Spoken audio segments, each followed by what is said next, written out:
All right, so now the second great sign he wants to be committed to you is that there will be consistent communication. Now, I feel the need to mention that. I think a lot of things I'm going to mention, some of you may say this should be obvious. This should be common sense. Well, remember, common sense ain't always so common.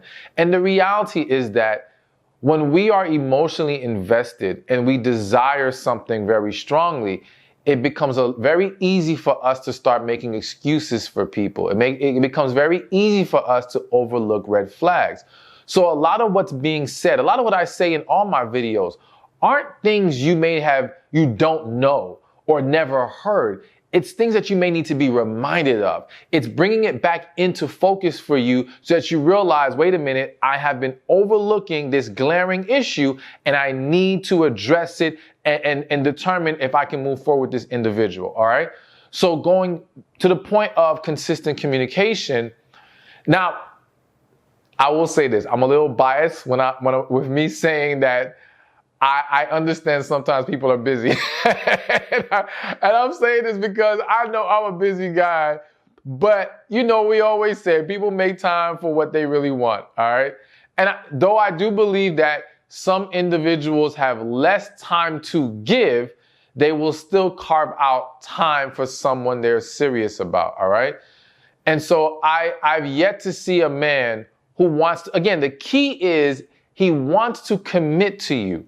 Not he wants to just hang with you, not he wants to have sex with you, he wants to commit to you. When that level of desire is there, he is willing to make consistent communication. Not just willing, he will initiate communication as well.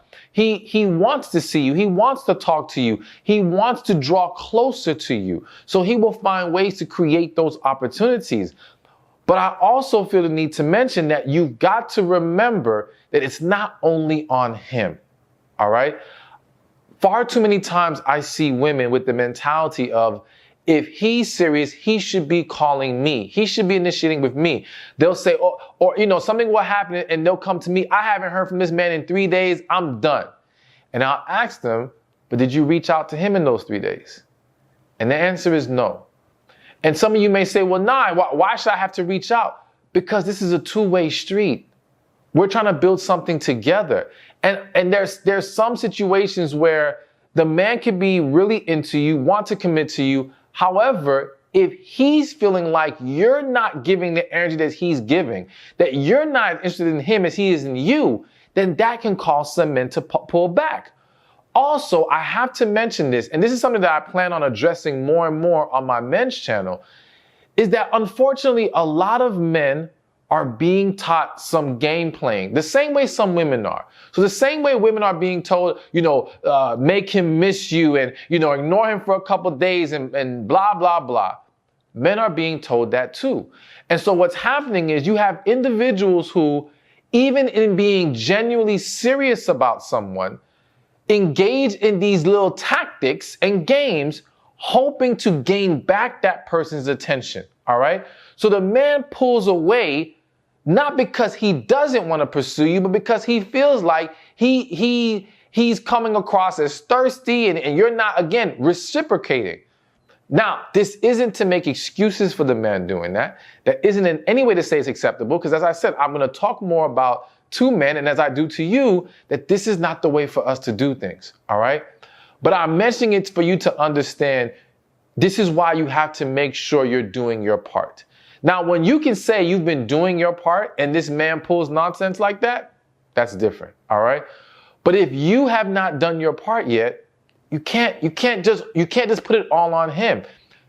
This is also hitting my spirit because this was actually a discussion I had on my in my coaching program on one of my live Q&As, where one of the women had asked, I'm gonna try to make this a long story short. She's been living with her guy. He left the house. She's upset. She feels like you should never just leave. That's unacceptable. And his reason that he gave her for leaving was he's tired of the fighting. All right. And they need to work on things, but they can't work on things under the same roof. And she was trying to figure out how to handle this. And people were telling her, ignore him, give him the cold shoulder. And I'm like, no, we don't do that if we're trying to resolve things. But I had to bring to her attention, you can't just be mad at him for reacting that way if you can acknowledge that you were engaging in negativity with him. If you were handling those conversations in a way that was creating arguments, then you have to acknowledge your side too, all right? We have to remember that if we want a successful relationship, it takes two people.